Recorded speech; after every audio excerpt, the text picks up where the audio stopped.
Kegiatan pengimbasan guru penggerak diseminasi budaya positif KKG Gugus 4 Mulia, Kecamatan Gurah, Kabupaten Kediri dimulai. Untuk membuka acara, marilah kita menyanyikan lagu Indonesia bersama-sama. Hadirin dimohon berdiri. Kepada yang bertugas disilakan.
Hadirin silakan duduk kembali.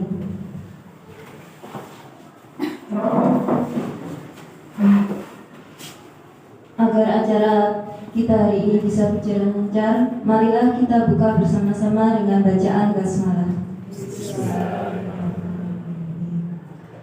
Untuk acara selanjutnya, yakni sambutan dari Ibu Ririn Nurhayati SPD. Waktu dan tempat disilakan.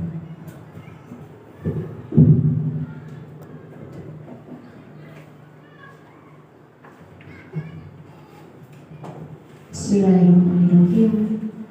Yang saya hormati Bapak Jono selaku pendamping kegiatan KKT kelas 5. Yang saya hormati Bapak Gandhi Hendrianto sebagai calon guru penggerak Kabupaten Kediri. Yang saya hormati pula Bapak Ibu guru kelas 4 dan 5 Gugus Mulia. Assalamualaikum warahmatullahi wabarakatuh. Pertama, marilah selalu kita panjatkan puji syukur kepada Allah Subhanahu wa Ta'ala, yang mana kita diberi rahmat dan hidayahnya dan selalu diberi keberkahan. Kedua, salawat dan salam tak lupa selalu kita curahkan kepada junjungan kita Nabi Muhammad Sallallahu Alaihi Wasallam yang telah memberikan jalan terang kepada kita semua. Bapak Ibu yang saya hormati, pertemuan kita di acara KKG kali ini adalah dalam rangka diseminasi budaya positif dari calon guru penggerak Bapak Gandhi Hendrianto. Saya berharap kegiatan ini nanti bisa berimbas kepada siswa, guru maupun warga sekolah yang ada di lembaga kita. Mari kita selalu membuka diri, membudayakan hal-hal yang baik kepada anak-anak. Jika sudah terbiasa, akan menjadi budaya yang bagus pula untuk warga sekolah kita. Harapan saya, dengan adanya diseminasi budaya positif ini, Bapak Ibu guru yang ada di Gugus 4 tergerak hatinya juga untuk mengikuti seleksi program calon guru penggerak di tahap selanjutnya. Mudah-mudahan acara yang dilaksanakan kali ini akan mendapat rahmat dari Allah SWT dan memberikan hal-hal yang bagus, menggerakkan diri kita sebagai pendidik untuk mendapatkan hal-hal yang lebih baik lagi untuk peserta didik kita. Saya kira cukup sekian dari saya. Saya akhiri. Wassalamualaikum warahmatullahi wabarakatuh.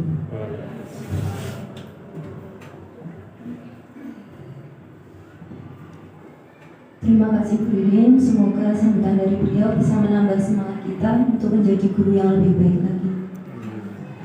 Untuk acara selanjutnya, yaitu acara inti yang akan disampaikan oleh Bapak Gandhi Hendrianto SPD SD, yakni diseminasi budaya positif. Untuk Pak Gandhi, disilakan.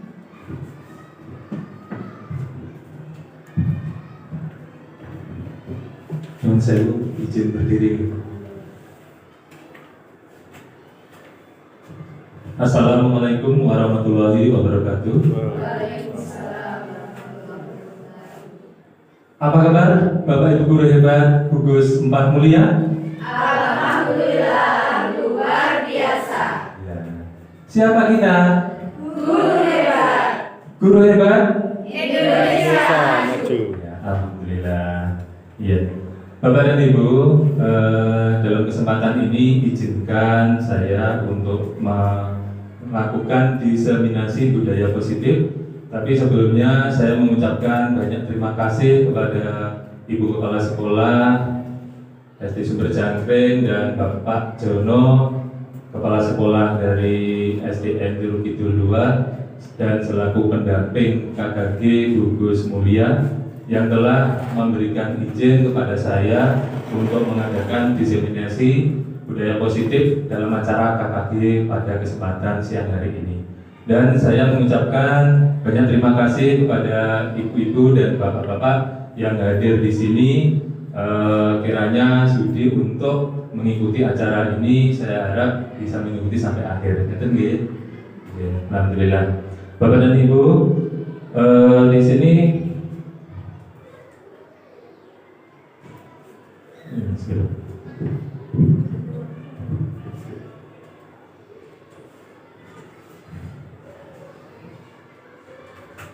ya, ini yang sebelah kanan itu Ibu Dr. Sriantun, itu fasilitator dari saya sebagai calon guru penggerak angkatan 7 Kabupaten Kediri, dan yang di tengah itu saya Gandhi Hendrianto. Kemudian yang sebelah kiri Bapak Ali Fauzi, sarjana komunikasi, magister komunikasi sebagai pengajar praktek. Beliau bertugas di SMK Ngasem. Kalau fasilitator kami, Ibu Dr. Sriantun, itu kesehariannya sebagai pengawas SMA Kabupaten Bojonegoro. Nah, dalam niki cerita sedikit tentang pendidikan guru penggerak nggih. Nah, itu di Kabupaten Kediri, program pendidikan guru penggerak yang pertama itu angkatan 4 yang ada. Angkatan 1, 2, 3 Kediri belum ada, angkatan 4 ada. Ya, Kecamatan Gurah seperti Bu Jenny dan kawan-kawan ada 6 orang yang sudah mengikuti. Kemudian angkatan 5, 6 dan saya di angkatan ke-7. Dan mungkin dari Bapak Ibu yang sudah mendaftar angkatan 8 sinten nggih? Angkatan 8. Oh, kuliah nggih. Nggih. Pripun? Kuliah pripun? Oh, nggih. Daftar lagi di angkatan 9. Oh, belum ada panggilan lagi. Oke. Yang angkatan 9 mungkin ada yang sudah daftar barusan. Tanggal 10 sudah tutup kemarin. 10 Januari sudah tutup. Belum ada ya daftarnya. Daftar saja. Oh. Oke. Teman saya juga ada, Bu. Daftar sudah ngisi, sudah komplit, tinggal kirim, lupa untuk kirim, klik ini loh, ngeklik kirim itu lupa. Jadi ya tidak bisa lolos untuk seleksi tahap 1. Tidak submit. Nah, kudunya disubmit itu belum diklik, dikira sudah selesai. Kan upload berkas itu sudah. Ya, kenapa kalau kok ingin jadi ikut program guru penggerak Bapak Ibu? Salah satunya harus ada motivasi dari dalam diri kita sendiri. Meskipun Bapak Ibu guru Bapak atau Ibu kepala sekolah mendorong kayak apapun, tapi kalau diri kita tidak terbuka, tidak ingin tergerak, hati kita tidak tergerak untuk mengikuti, ya kita tidak akan bisa mengikuti. Jadi intinya dari diri kita sendiri. Apa harus pintar? Enggak. Tapi harus semangat untuk mengikuti, karena pendidikannya itu setelah tugas kita mengajar, setelah jam 12. Bisa sore kegiatannya, bisa malam, bisa setelah jam 12 sore sampai malam. Iya. Itu waktunya kurang lebih 6 bulan. Ini saya sudah 2 bulan, terus terminal 1 bulan. Untuk Februari, awal Februari nanti jalan lagi pendidikannya. Itu pendidikannya lewat LMS Bapak Ibu. Jadi melalui Google Meet dengan Ibu fasilitator itu dengan Google Meet. Tidak pernah tatap muka, jadi tatap maya lewat internet. Jadi di rumah ya akhirnya pasang wifi, karena kalau paketan untuk Meet terus kan ya juga habisnya juga banyak, jadi pakai wifi. Kalau dengan pengajar praktek itu 1 bulan sekali ada lokakarya, kita bisa ketemu dengan pengajar praktek, karena pengajar praktek itu satu kota dengan kita. Tapi kalau fasilitator biasanya jauh luar kota, dari luar kota. Itu sekedar panjenengan tahu untuk program pendidikan guru penggerak.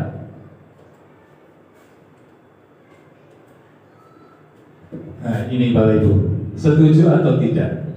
Apakah Bapak atau Ibu setuju dengan pernyataan ini? Hukuman dapat mendisiplinkan anak. Sakit betul? Usri? Tidak. Oh, oke. Kemudian kita bahas di belakang ya. Kemudian pemberian hukuman dengan hal positif seperti membaca atau membersihkan halaman sekolah dapat meningkatkan disiplin anak. Setuju betul? Setuju. Ya. Kemudian memberi penghargaan dapat meningkatkan motivasi belajar anak. Setuju. Tapi kalau berulang-ulang gimana? Penghargaan bisa?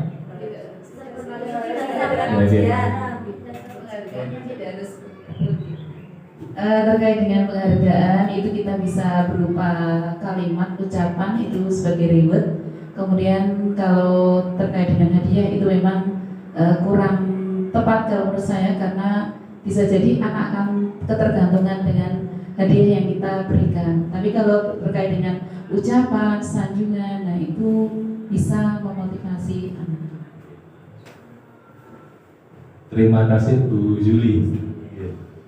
Jadi kalau berupa hadiah, penghargaan berupa hadiah, anak itu betul sekali yang dikatakan Bu Juli akan tergantungan. Kalau tidak diberi hadiah, anak akan malas, tidak ingin mencapai penghargaan itu. Nah, konsep utama budaya positif di sini ada 6 bagian Bapak Ibu.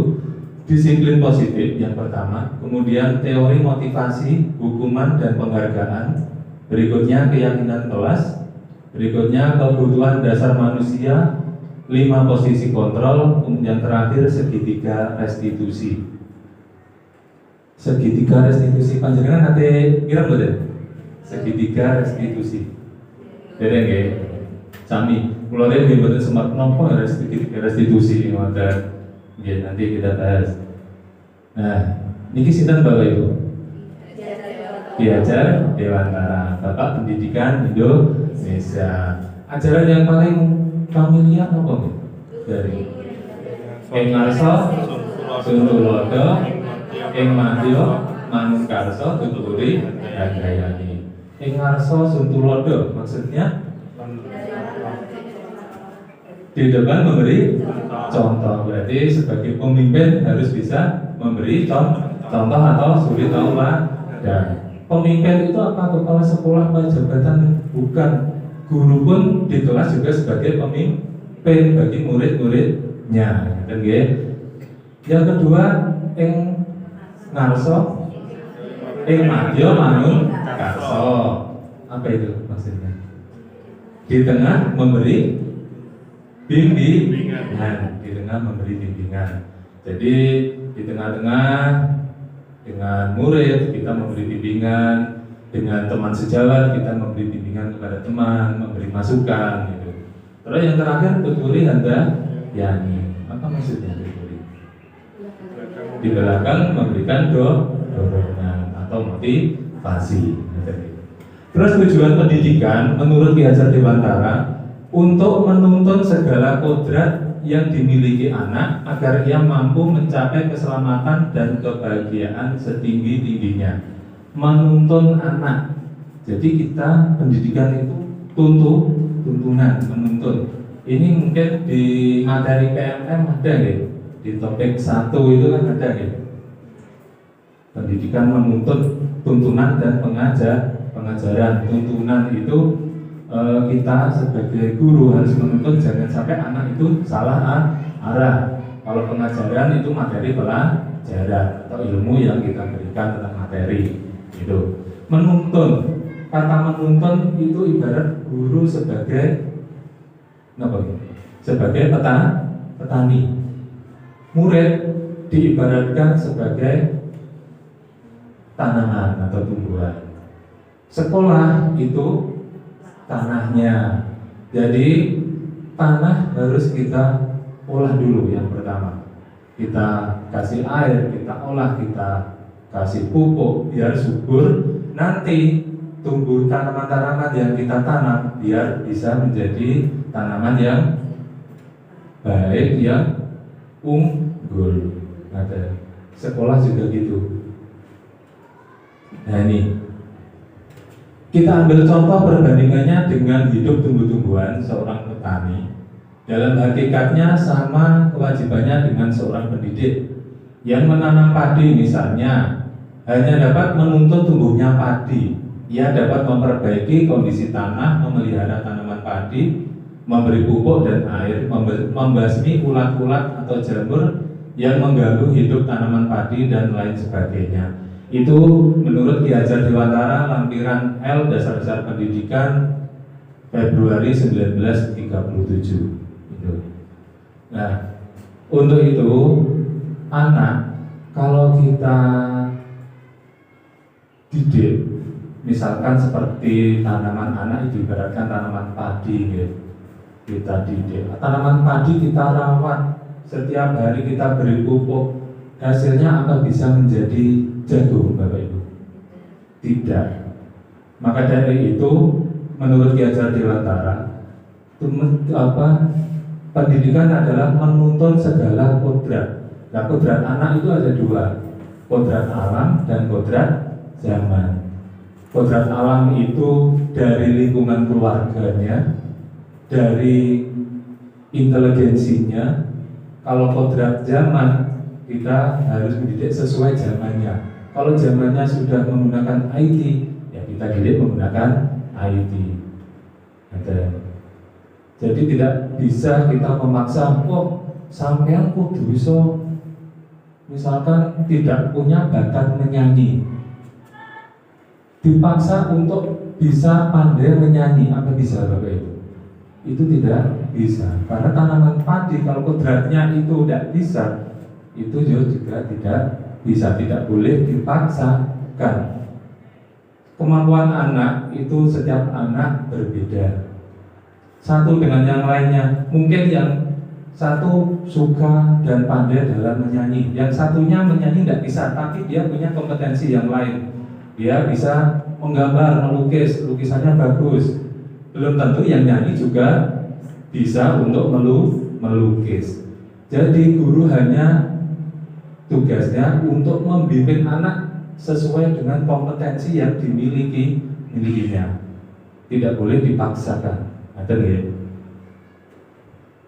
Budaya positif, nilai-nilai, keyakinan, dan kebiasaan-kebiasaan di sekolah yang berpihak pada murid sehingga bisa menjadi pribadi yang kritis, penuh hormat, dan tanggung jawab. Itu nilai-nilai dari budaya positif. Nah, menurut teori kontrol Dr. William, ini ada pernyataan, ilusi guru mengontrol murid. Menurut panjenengan, guru niku saged mengontrol murid apa mboten? Bisa. Tapi menurut teori kontrol Dr. William, niku tidak bisa. Guru tidak bisa mengontrol murid. Tapi yang mengontrol murid itu siapa? Ya dirinya sendiri. Tidak bisa kita mengontrol. Misalkan gini, Cah kerjakan PR halaman 20. Apa semua anak di rumah mengerjakan PR? Bapak Ibu, ada yang tidak mengerjakan PR. Kenapa? Mungkin dari dirinya sendiri, malas aku garap, gak garap. Berarti kan guru belum tentu bisa untuk mengontrol murid. Yang mengontrol murid ya dirinya sendiri. Kemudian ilusi bahwa kritik dan membuat orang merasa bersalah dapat menguatkan karakter. Betul masalahnya?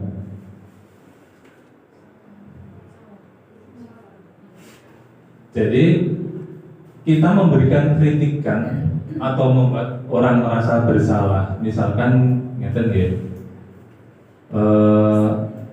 Anak-anak depan kelas kotor sekali. Ini saya dimarahi sama Bu Ririn, sama Bu Kepala Sekolah. Nah, akhirnya kan anak-anak merasa bersalah. Wah, goro-goro aku malah Pak Gandhi dimarahi oleh Ibu Kepala Sekolah. Itu jadi merupakan ilusi bahwa kritik membuat orang merasa bersalah dapat menguatkan karakter. Terus berikutnya ilusi bahwa semua penguatan positif, penghargaan, bujukan terus-menerus efektif dan bermanfaat. Ya tadi sudah Bu Juli menyampaikan kalau penghargaan terus-menerus itu juga tidak baik. Kalau penghargaan tidak memberi hadiah, nanti anak bisa malas. Penghargaan yang baik yang mana? Bisa berupa bukan hadiah saja, pujian, sanjungan itu. Berikutnya ilusi bahwa orang dewasa memiliki hak untuk memaksa. Orang dewasa memiliki hak untuk memaksa. Karena pemboten Bapak Ibu. Sebagai orang tua, kita memaksa anak kita. Sampean kudu sekolah nek SMP. Gak Pak, aku pengen sekolah nek MTS. Apa boleh kita memaksa? Gak, pokoknya tak daftarnya nek SMP. Apa boleh kita memaksa seperti itu? Tidak boleh. Karena kalau anak kita paksa dan dia terpaksa merasa ditekan, itu nanti jadinya kalau sekolah juga males. Aku lebih pengen MTS, pada dipaksa SMP, berangkat juga males gitu. Berikutnya perubahan paradigma stimulus respon kepada pendekatan teori kontrol.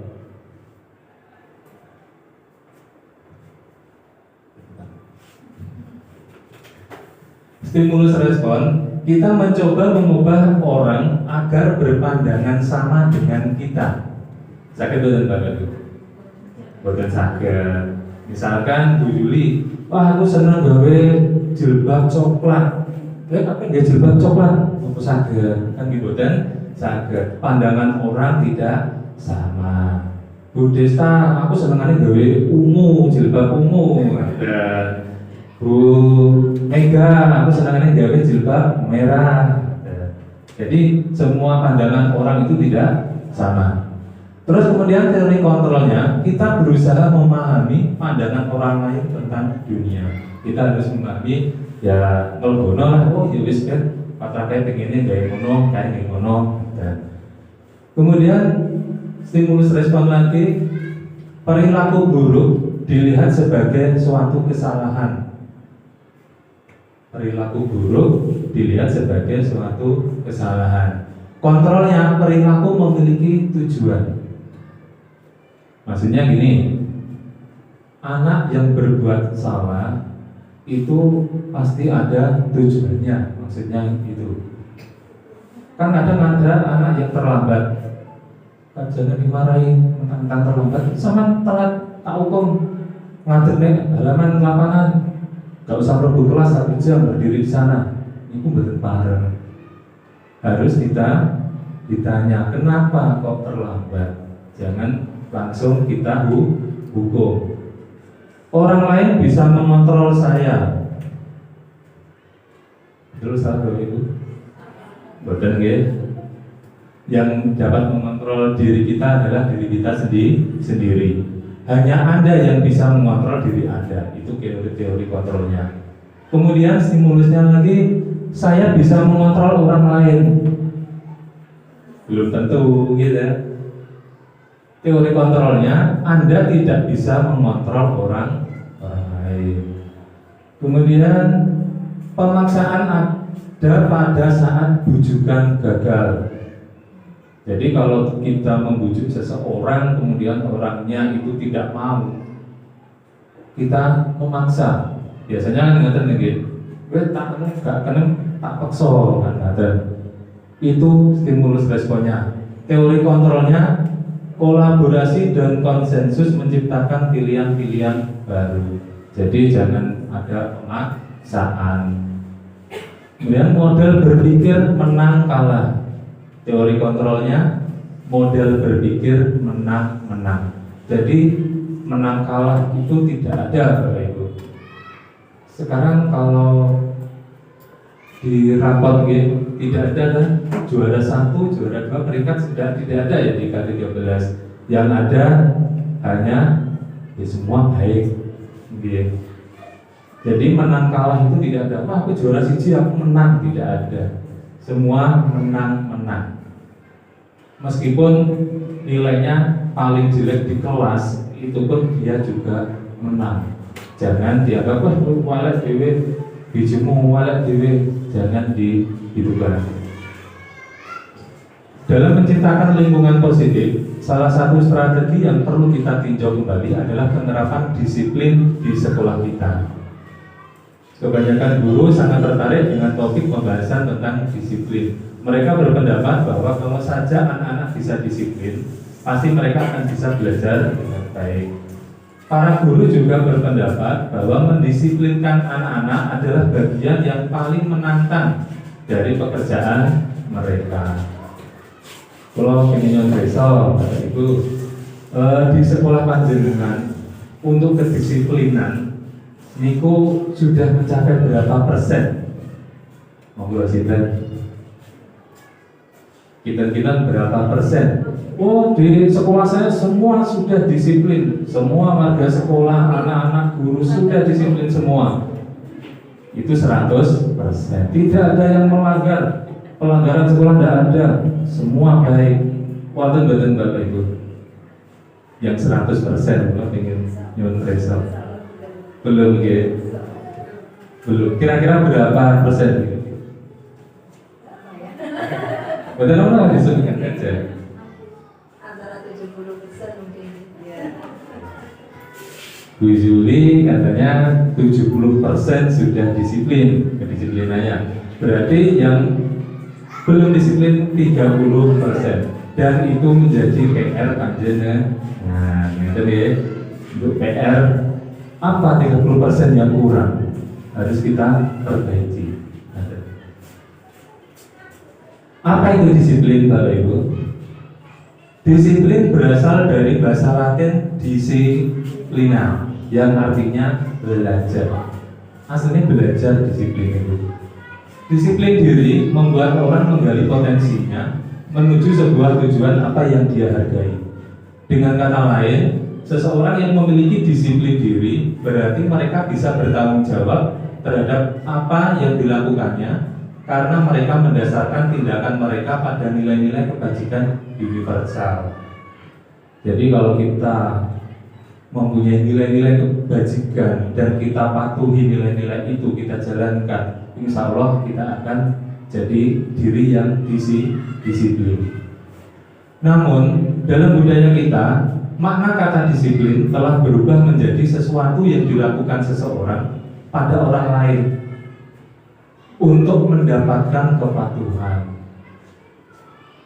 Kecenderungan umum adalah menghubungkan kata disiplin dengan ketidaknyamanan, bukan dengan apa yang kita hargai atau pencapaian suatu tujuan mulia. Jadi kita biasanya kalau mendisiplinkan anak-anak itu diancam, diancam apa enggak?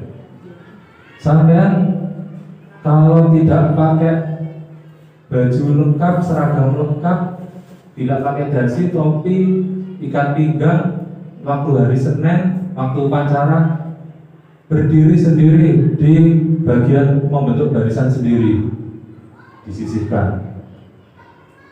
Seperti itu betul Ustaz, mendisiplinkan seperti itu. Kadang anak gini, alhamdulillah aku disejekne upacara gak masalah, malah seneng aku ketok disawang konco-koncoku sing anak yang kemelinti, kadang gitu ya. Anak apa ya, merasa dirinya nakal. Kadang itu ada anak yang bangga dengan kenakalannya. Dia nakal itu bangga, sehingga apa? Teman-temannya itu menjadi takut dengan dia. Wah, aku diwedeni konco-koncoku, geng ada itu. Nah, itu kadang bangga. Aku dimarahi sama bapak ibu guru, aku gak beti. Nah, ada itu.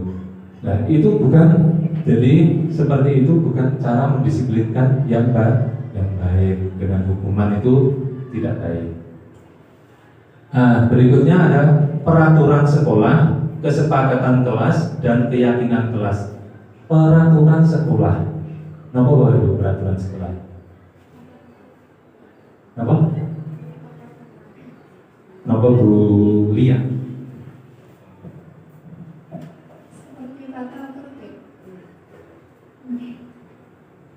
Ya betul. Peraturan sekolah itu tata tertib sekolah yang dibuat oleh bapak atau ibu kepala sekolah. Di kelas-kelas kan juga ada peraturan sekolah ya. Untuk siswa juga ada.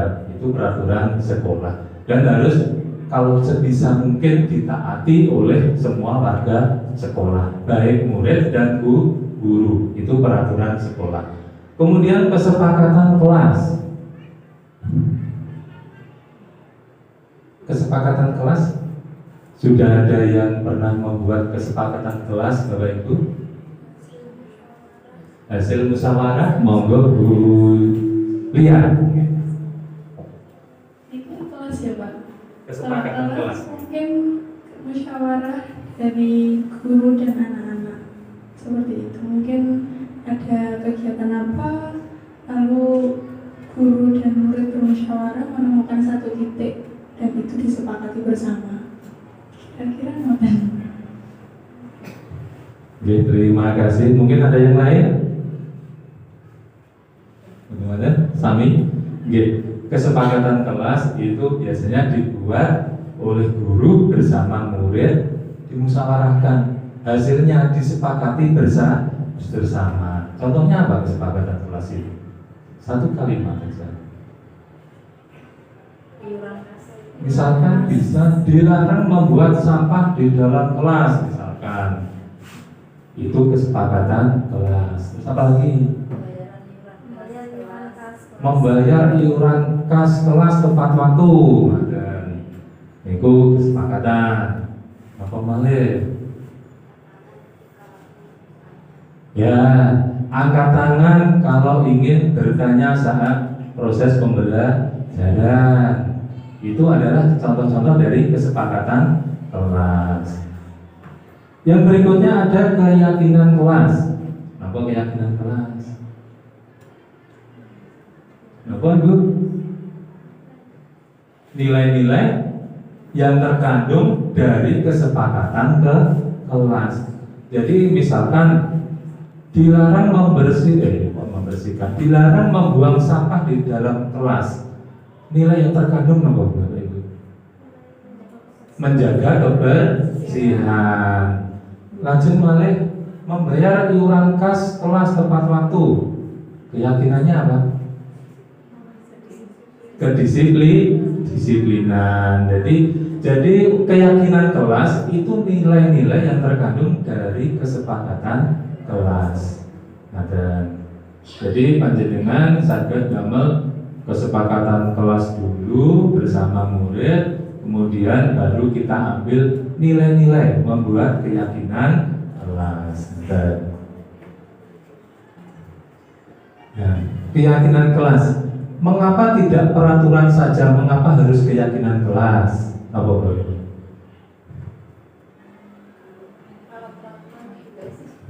Kalau peraturan cenderung mengikat, memaksa, gitu.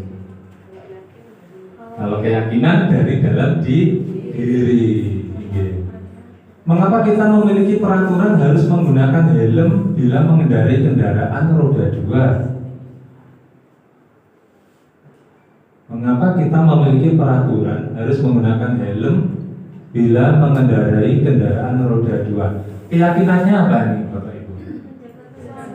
Menjaga keselamatan. Untuk menjaga keselamatan itu keyakinannya. Kemudian mengapa kita memiliki peraturan 3M, menggunakan masker, mencuci tangan, dan menjaga jarak 1,5 meter saat pandemi COVID kemarin? Berarti keyakinannya menjaga kesehatan. Mengapa kita memiliki peraturan harus datang tepat waktu pada saat bekerja? Berarti nilainya apa keyakinannya? Kedisiplinan. Dan nilai-nilai itulah yang perlu kita tanamkan pada anak-anak, Bapak Ibu. Kalau nilai-nilai itu sudah tertanam, insya Allah kesepakatan kelasnya itu juga bisa jalan, karena tidak akan melanggar. Ini ada nilai-nilai kebajikan. Nilai-nilai kebajikan adalah sifat-sifat positif manusia yang merupakan tujuan mulia yang ingin dicapai setiap individu. Ini ada buahnya Bapak Ibu: bersyukur, bijaksana, tanggung jawab, rasa hormat, toleransi, percaya. Itu nilai-nilai kebajikan. Kalau di Kemendikbud P5 itu. Yang mana yang merupakan keyakinan kelas? Ini Bapak Ibu ada A dan B ya. Yang A, tabel A, datang tepat waktu mengucapkan salam. Niki kesepakatan apa keyakinan? Datang tepat waktu mengucapkan salam. Kesepakatan. Ngadapnya, bawahnya menjaga kebersihan sekolah. Kesepakatan. Berdoa sebelum dan sesudah pelajaran. Kesepakatan. Aktif dalam pembelajaran, juga kesepakatan. Jadi yang tabel A itu kesepakatan. Kemudian yang B, kami guru dan murid yang saling menyayangi. Nah, ini baru keyakinan, saling menyayangi nilainya. Kami murid yang semangat belajar, itu juga termasuk keyakinan. Kami murid yang peduli dengan teman-teman, itu juga keyakinan kelas. Ada kata peduli. Berikutnya peraturan dan keyakinan kelas atau nilai kebijakan yang dituju. Selalu mengembalikan buku ke tempatnya. Itu contoh dari peraturan. Kemudian keyakinannya apa? Keyakinan kelasnya tanggung jawab. Dan seterusnya.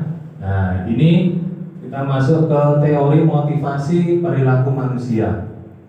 Yang pertama, untuk menghindari ketidaknyamanan atau hukuman. Untuk menghindari ketidaknyamanan atau hukuman. Misalkan ada, aku tak budali suka ketimbangannya dihukum. Berarti motivasinya untuk berangkat pagi itu menghindari dari hukuman. Nah, itu termasuk motivasi eksternal. Dia termotivasi berangkat dihukum, aku tak budal isu. Itu motivasi eksternal. Berikutnya, untuk mendapatkan imbalan dari orang lain atau institusi. Wah, aku tak gowar administrasi kelas tak kompliti, aku kok ben dilemburirin, ya. Itu termasuk apa aja, Bapak Ibu? Motivasi eksternal. Akhirnya kan mengerjakan biar mendapat pujian, ya. Kemudian untuk menghargai diri sendiri, menjadi insan sesuai harapan kita. Itulah baru motivasi internal dari dalam diri kita sendiri. Jadi kalau bisa kita berbuat sesuatu itu jangan ada harap imbalan atau penghargaan, nanti dapat penghargaan atau sesuatu.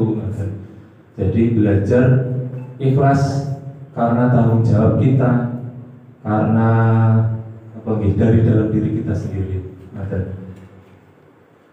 Tindakan terhadap sesuatu pelanggaran pada umumnya berbentuk hukuman atau konsekuensi. Dalam sosialisasi ini akan diperkenalkan program disiplin positif yang dinamakan restitusi. Jangan dari paham ya restitusi. Belum dilembih sebenarnya. Apa itu restitusi, Bapak Ibu? Proses menciptakan kondisi bagi murid untuk memperbaiki kesalahan mereka, sehingga mereka bisa kembali pada kelompok mereka dengan karakter yang lebih kuat. Itu menurut Gosen 2004. Restitusi juga merupakan proses kolaboratif yang mengajarkan murid untuk mencari solusi untuk masalah mereka. Terus yang dinamakan restitusi itu, misalkan anak berbuat kesalahan yang terus-menerus, misalkan ulangan dia mencontek. Ulangan mencontek kan kemudian Bapak Ibu gurunya tahu, sama nggak ulangan kok mesti nyontek. Anak pasti merasa bersalah. Nah, itu tidak boleh kita menghukumnya. Sama nyontek ke nanti kono tidak boleh. Tapi apa? Harus diberi konsekuensi, diberi pemahaman kalau tindakan itu salah dan diberi cara untuk mengatasi dari masalah tersebut. Masalahnya apa kok mencontek? Kemudian kita bantu untuk mencari solusinya. Itu yang dinamakan restitusi. Jadi tidak berupa hukuman. Kalau tidak belajar sehingga tidak bisa, akhirnya kan konsekuensinya nilainya yang jelek. Perbedaan hukuman, konsekuensi, dan restitusi. Nah ini Bapak Ibu. Hukuman, sesuatu yang menyakitkan yang harus terjadi. Hukuman itu pasti menyakitkan. Wonten hukuman yang menyenangkan, ya. Hukuman menyakitkan. Mungkin sama berdiri sana di tengah lapangan halaman di terik siang matahari, itu kan juga sakit. Mungkin mendapat nilai jelek. Dulu kalau saya kecil, matematika kalau salah satu dijubit satu, salah dua dijubit dua, salah 5 dijubit sampai 5 kali. Tapi guru dulu beda dengan bapak guru sekarang. Dulu itu tidak ada yang protes, wali murid protes, tidak ada. Kalau sekarang coba jenengan nyubit sampai gosong titik nganten mawon, boten teman-teman gosongnya sakitik nganten mawon. Oh, ini mungkin diunggah nih ten dinas, dilapor nih polsek, oh jenengan dimutasi, ngoten. Zamannya sudah berbeda. Padahal menurut saya itu juga baik, ada baiknya. Tapi itu termasuk hukuman. Ternyata itu tidak boleh. Yang dilakukan Bapak Ibu guru zaman dulu itu berarti salah. Meskipun niatnya itu baik, agar takut, wah aku gak sinau bijiku elek, salah sitok jilid sitok, akhirnya sewinau. Tapi itu tidak diperkenankan. Kemudian konsekuensi, sesuatu yang harus terjadi. Restitusi merupakan pilihan. Kemudian tidak nyaman untuk murid atau anak untuk jangka waktu yang panjang. Jadi kalau hukuman kita berikan dalam jangka waktu yang panjang itu juga tidak boleh. Yang kecil aja tidak boleh, apalagi yang panjang. Kemudian konsekuensi tidak nyaman untuk murid atau anak untuk jangka waktu pendek. Jadi kalau konsekuensi itu apa biasanya? Ada yang tahu konsekuensi? Ya seperti tadi loh, kalau tidak belajar konsekuensinya nilainya jelek, itu kan konsekuensi, bukan hukuman. Tuh. Kemudian restitusinya menguatkan murid dalam jangka waktu yang panjang. Kalau restitusi itu kita gali permasalahannya, kenapa kok sampai tidak bisa, kemudian kita bantu mencari solusi, kemudian anak sadar, oh berarti aku salah, tindakanku salah, aku harus belajar melakukan perubahan, akhirnya mendapat nilai yang bagus, dan itu bisa jangka waktu panjang, lama. Maksudnya lamanya itu karena sudah melekat dalam hati, dia sudah tidak berubah, akhirnya teratur untuk giat belajar. Harapannya restitusi seperti itu. Nah, ini ada lagi hukuman atau konsekuensi. Ini ada beberapa kasus yang terjadi. Murid diminta untuk push up 15 kali karena tidak menggunakan masker ke sekolah. Niki hukuman atau konsekuensi? Hukuman, karena menyakiti dan push up ini apa? Menaik Pak Jono kan push up 50 kali enteng mawon biasa nih Bu.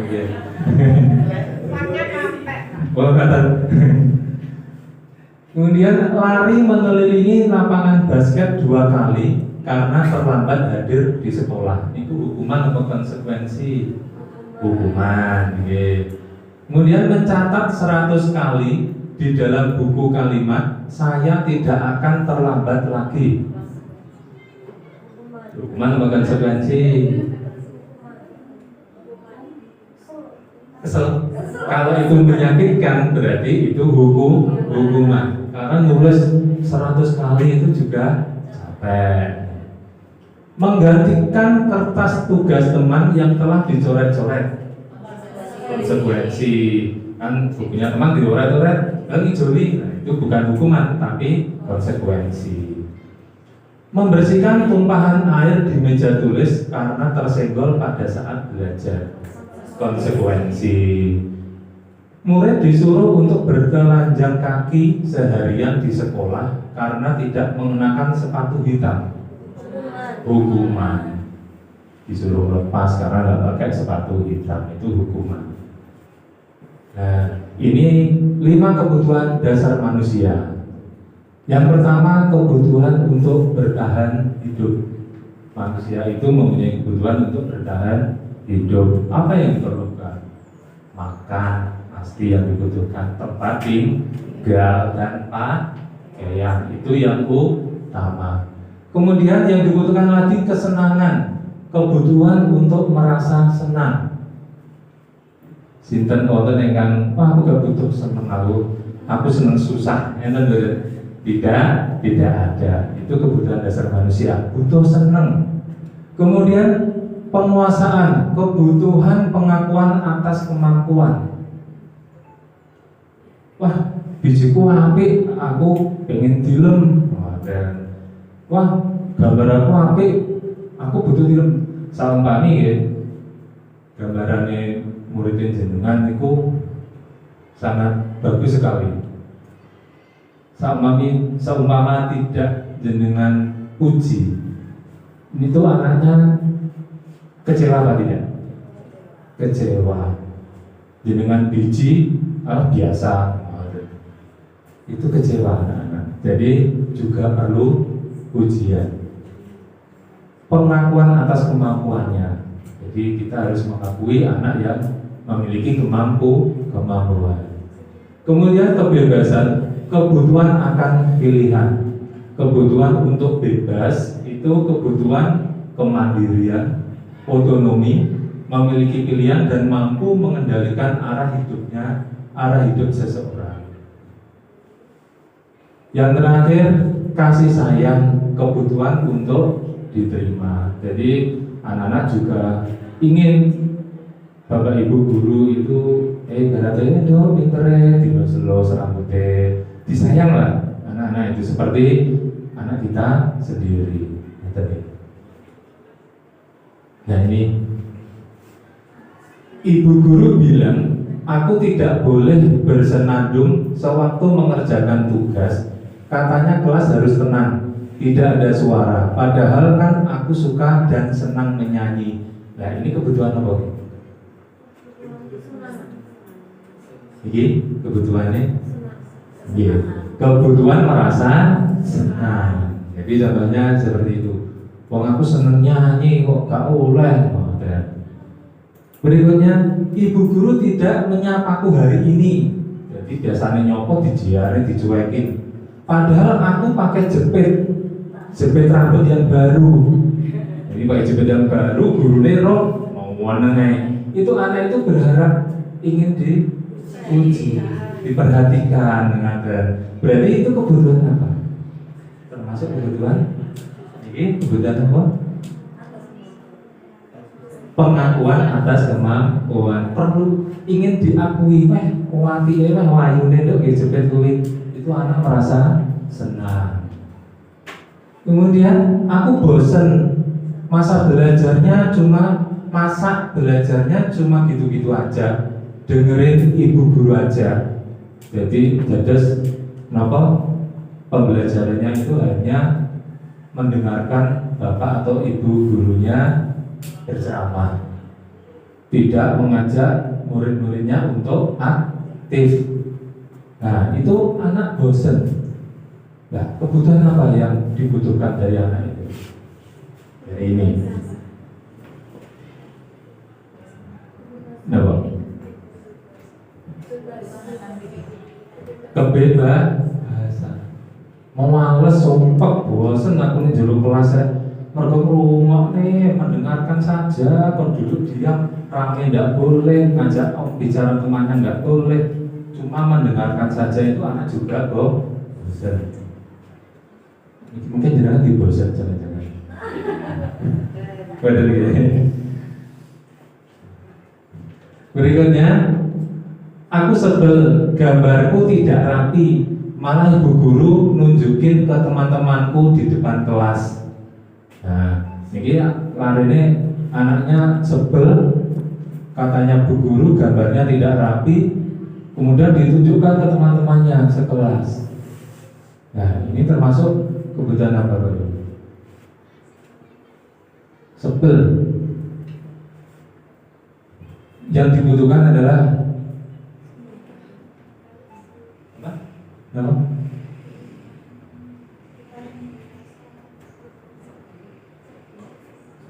Okay.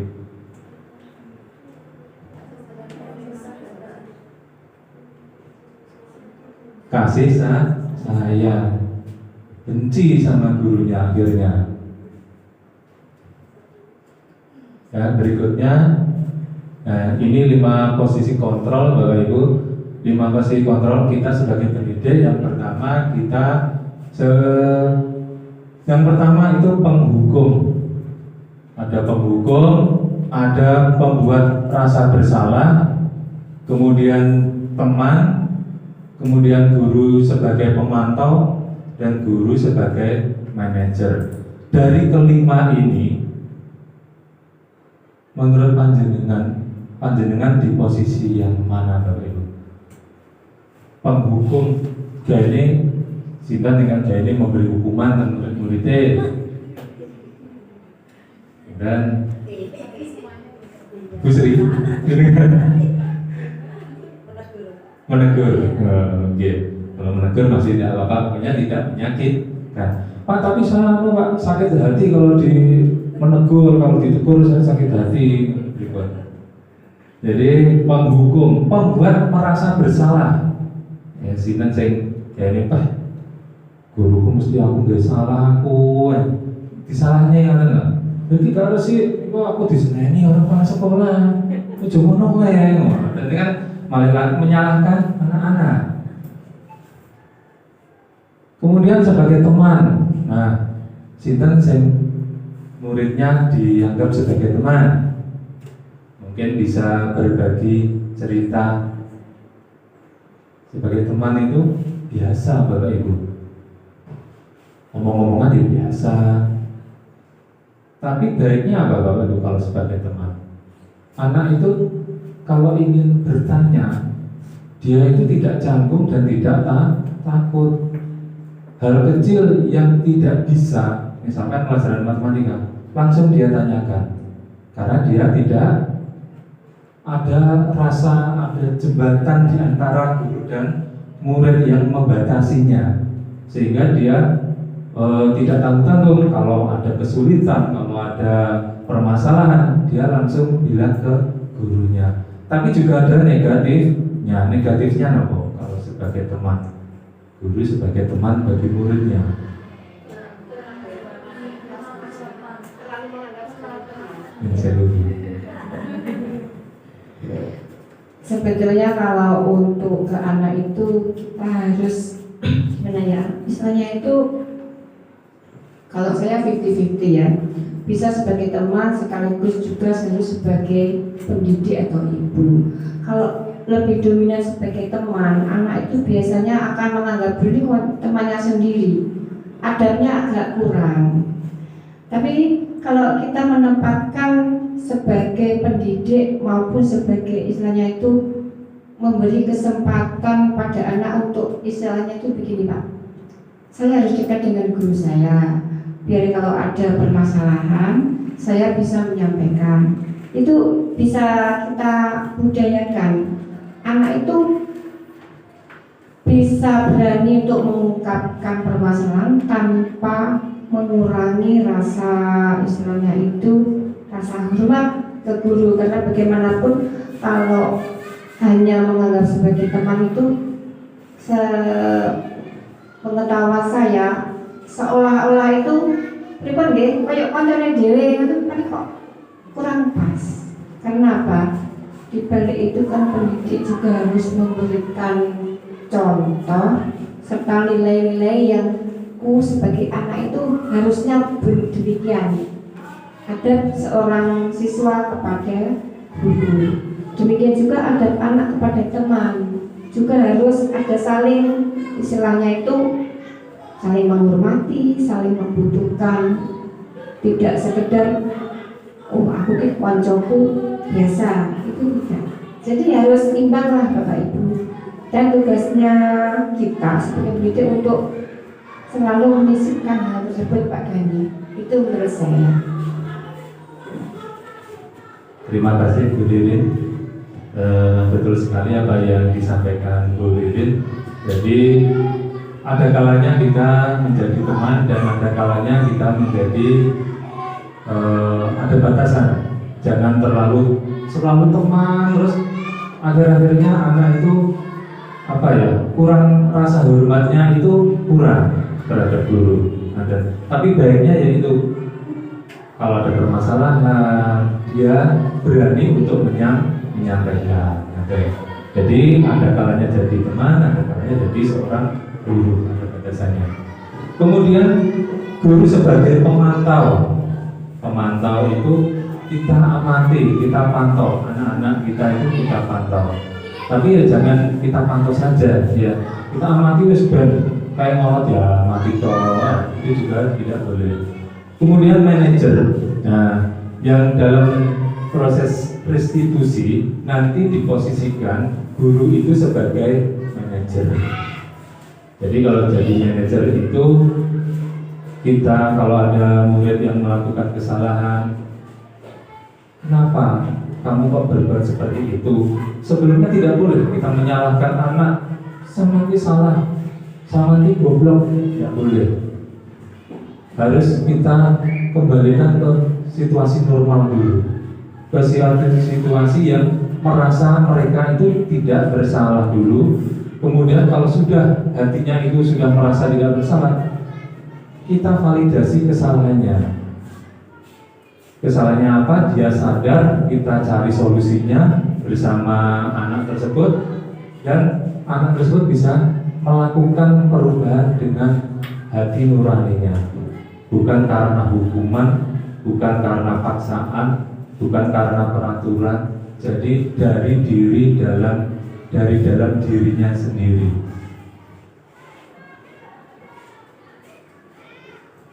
Nah, di mana posisi Anda sebelum belajar materi disiplin positif? Maksudnya ini tadi kan panjenengan sudah mengetahui ya, disiplin positif itu bagaimana. Terus posisi Anda panjenengan itu sebelumnya di posisi apa?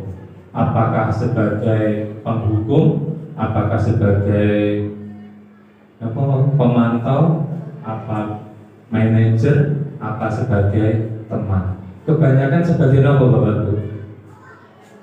Sebagai manajer. Sebagai manajer. Jadi manajer apa teman?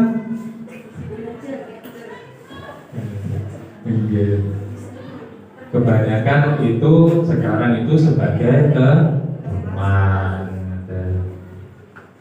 Bagaimana perasaan Anda saat itu? Ya santai, senang ya sebagai teman, berjumpa dengan anak-anak, bisa bercanda. Kalau sebagai teman kan bisa bercanda. Penerapan restitusi. Nah, restitusi adalah proses menciptakan kondisi murid untuk memperbaiki kesalahan mereka sehingga mereka bisa kembali pada kelompok dengan karakter yang lebih kuat. Segitiga restitusi merupakan tahapan tindakan yang dilakukan guru untuk membawa siswa menaati kesepakatan kelas yang telah ditetapkan dan mengakui secara sadar dan terbuka ketika melakukan kesalahan, serta merasakan kenyamanan ketika sudah berperilaku jujur. Itu restitusi. Nah, 9 ciri restitusi bukan untuk menebus kesalahan, namun untuk belajar dari kesalahan. Kalau hukuman kan menebus kesalahan, itu tidak boleh, tapi belajar dari kesalahan. Memperbaiki hubungan, tawaran bukan paksaan. Jadi kita menawarkan beberapa pilihan, opsi, solusi dari permasalahan anak tersebut dan kita tawarkan. Jadi tidak boleh memaksa. Restitusi menuntut untuk melihat ke dalam diri. Jadi kita ajak anak-anak yang berbuat kesalahan itu untuk menanyakan dirinya sendiri, biar anak itu sadar kalau dia melakukan kesalahan. Restitusi mencari kebutuhan dasar yang mendasari tindakan. Restitusi diri adalah cara yang baik untuk memperbaiki diri. Restitusi fokus pada karakter, bukan tindakan. Jadi karakter anak yang kita bentuk, bukan tindakan kita. Nah, ini ada tahapan segitiga restitusi. Yang pertama, menstabilkan identitas. Jadi anak kalau berbuat kesalahan, jangan kita just kamu salah, kamu bodoh, jangan seperti itu. Tapi kita ajak bicara, kita stabilkan identitasnya sebagai anak yang baik, meskipun dia melakukan kesalahan. Karena kita sendiri pun juga pernah melakukan kesalahan. Tidak ada Bapak Ibu ya, imam baik 100% orang baik, itu jarang sekali. Kemudian validasi tindakan yang salah. Setelah kita stabilkan identitasnya tadi, kemudian kita validasi tindakannya yang salah tadi, itu biar tahu, oh iya Pak, ternyata saya yang salah, biar sadar. Kemudian menanyakan keyakinan. Kita tanyakan keyakinan apa yang dapat merubah anak tersebut. Misalkan perbuatanmu itu tidak sesuai keyakinan kelas yang ada di kelas, atau kesepakatan kelas yang telah kita buat. Nah, ini menstabilkan identitas. Yang kiri, untuk membuat murid yang merasa gagal karena berbuat salah menjadi positif terhadap dirinya. Guru berkata, berbuat salah itu hal yang manusiawi. Ini menstabilkan identitas tadi Bapak Ibu. Berbuat salah itu hal yang manusiawi. Tidak ada manusia yang sempurna. Bapak Ibu juga pernah berbuat salah. Jadi anak tidak takut.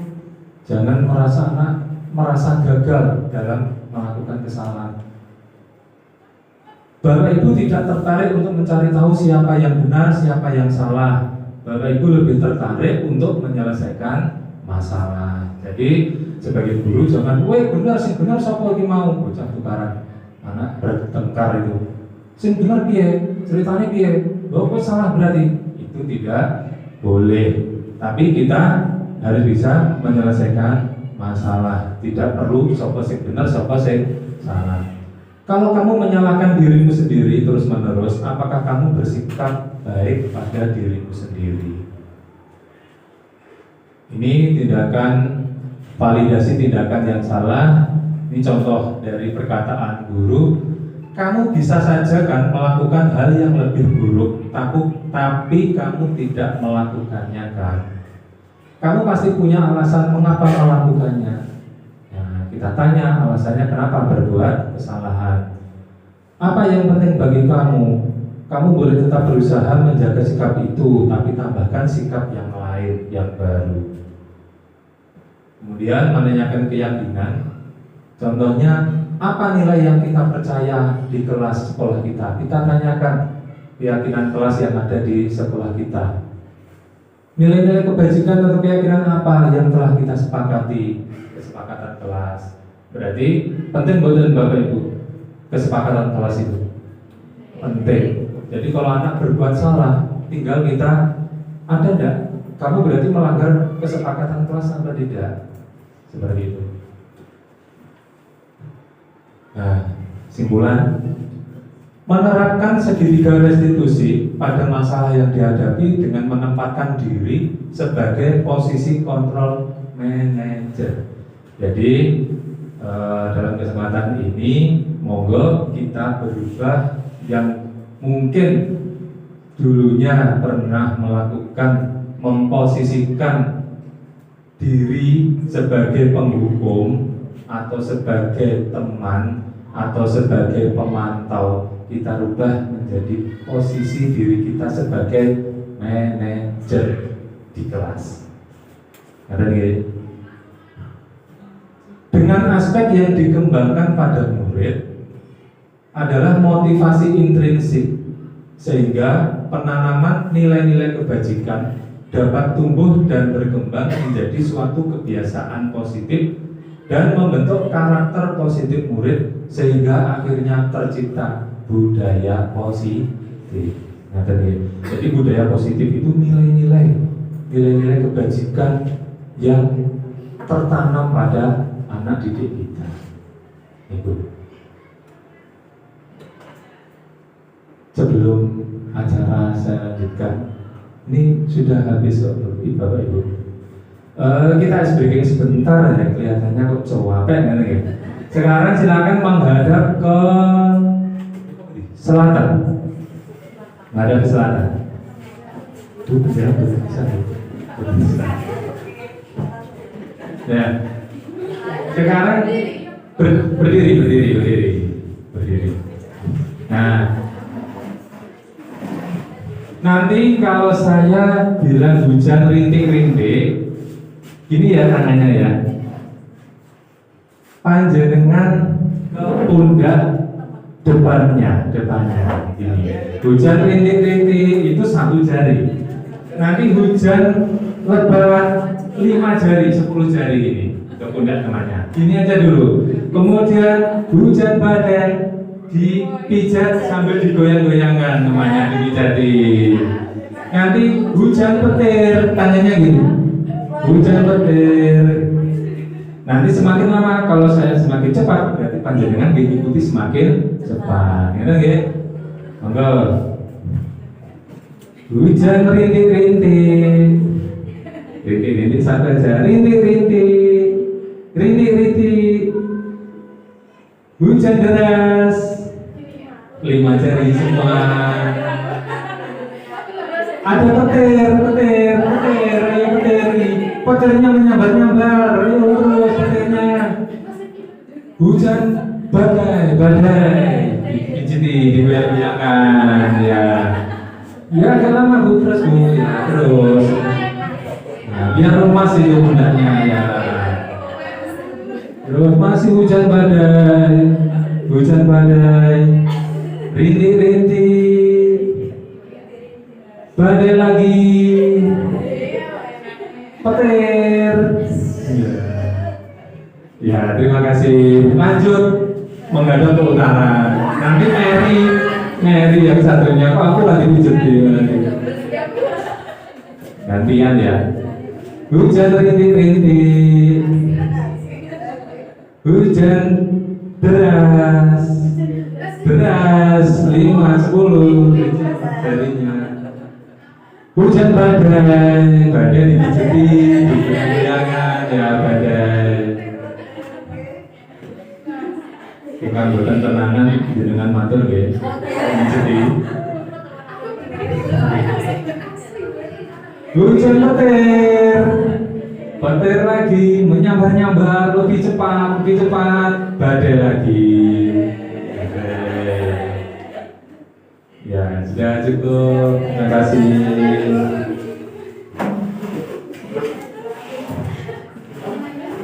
Kesannya boten kaku juga ya, mungkin mundur saking mriki wadul bapak Pak, kau wajib lagi enggak lagi Pak. Nah, mungkin bisa dipraktekkan dengan bapaknya di rumah. Pak, ayo main hujan rintik-rintik. Pas malam minggu deh.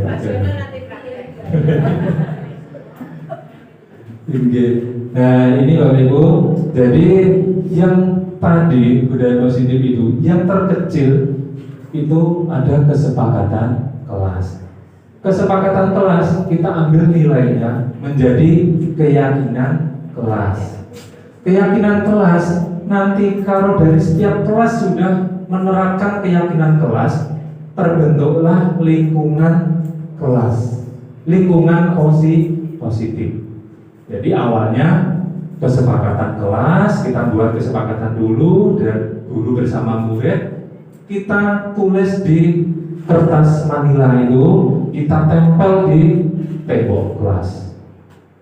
Betul apa Pak Jono ditempel tembok ibu? Oh, betul apa Bu Mega? Tembok tidak tahu warna tembok ibu betul apa? Dan ini gini Bu Liang gitu, wadah tempel-tempelannya. Oke. Semakin banyak tempelan semakin bagus. Nah, semakin banyak tempelan semakin bagus. Jadi yang terkecil kesepakatan dulu. Kalau sudah buat kesepakatan, kita buat keyakinan kelas, nilai-nilai yang terkandung dari kesepakatan tadi apa.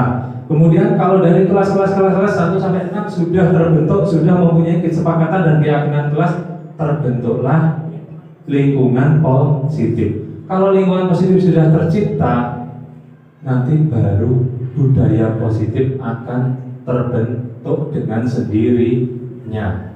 Tapi yang terkecil itu harus kita jalankan.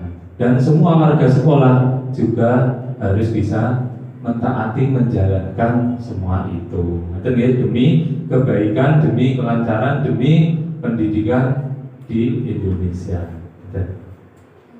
Terima kasih Bon Berge. Mungkin dari panjenengan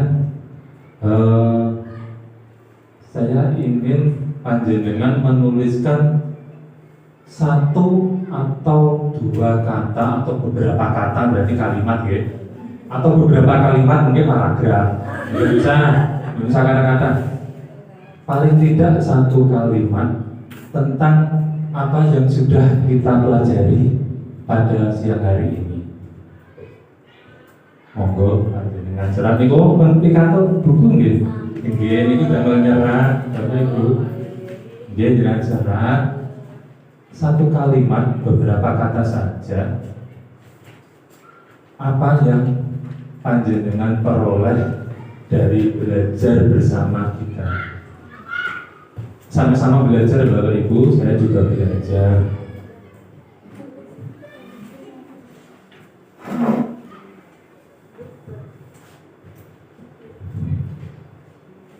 Jangan sampai Tidak ada Pak, tidak ada yang saya peroleh, berarti tidak ada yang masuk, jelas tidak ada yang masuk nih. Oke.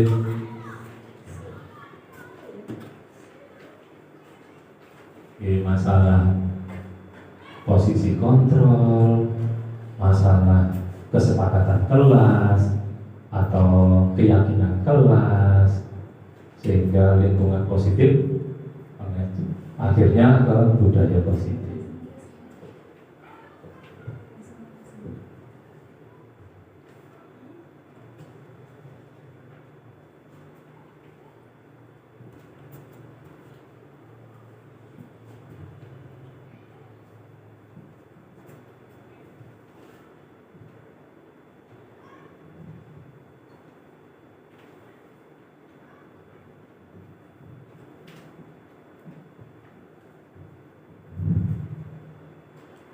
Tidak usah panjang-panjang Bapak Ibu, tidak usah sampai satu paragraf ya.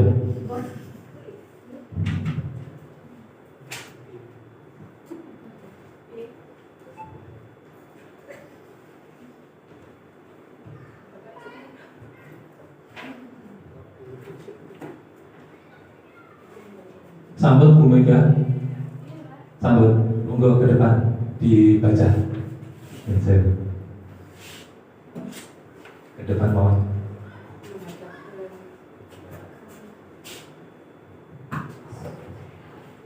Hal-hal yang diperoleh dari kegiatan hari ini, saya pertama bisa mengetahui kalau ternyata anak-anak itu ataupun manusia mempunyai kebutuhan-kebutuhan yang harus dipenuhi. Dimulai tadi ada kebutuhan kesenangan, kebutuhan pengakuan, dan lain-lain. Selanjutnya juga yang kedua, yang saya peroleh hari ini adalah mengenai kesepakatan kelas. Pentingnya kesepakatan kelas itu hingga nanti dapat memunculkan keyakinan kelas. Demikian yang dapat saya sampaikan. Terima kasih Bu Mega. Selanjutnya monggo Bu Ria sudah, monggo Bu Ria.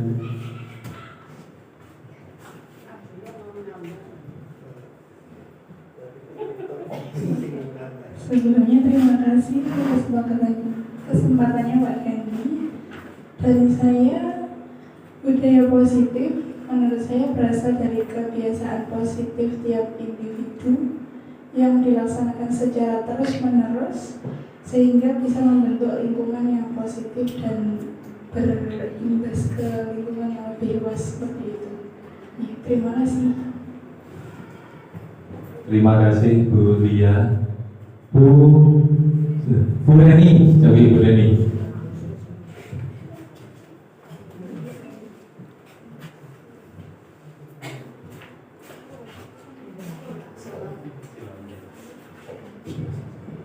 Terima kasih atas waktunya saya diberi kesempatan. Dari pembelajaran ini saya bisa menyimpulkan bahwa perubahan sekecil apapun yang kita berikan atau kita tanamkan terhadap anak didik kita akan memberi pengaruh terhadap kehidupan mereka. Entah itu dampaknya positif atau negatif. Jadi tergantung kita. Terima kasih. Terima kasih Bu Reni. Tepuk tangan untuk semuanya. Ya Bapak Ibu, kiranya itu yang dapat saya sampaikan. Mudah-mudahan pertemuan kita kali ini dapat bermanfaat khususnya untuk pribadi kita sendiri-sendiri, umumnya untuk anak didik kita dan teman-teman sejawat guru-guru di sekolah kita. Amin amin ya rabbal alamin. Dan saya kalau ada salah kata saya juga mohon maaf Bapak Ibu. Kiranya sekian saya akhiri. Wabillahi taufiq wal hidayah. Wassalamualaikum warahmatullahi wabarakatuh. Waktu saya kembalikan.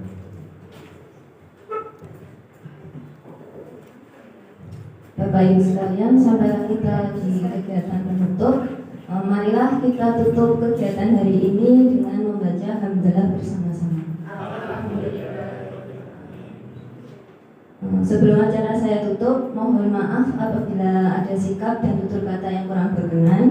Semoga apa yang kita peroleh pada kegiatan hari ini bisa membawa manfaat bagi kita semua dan terutama siswa dan siswi kita di sekolah.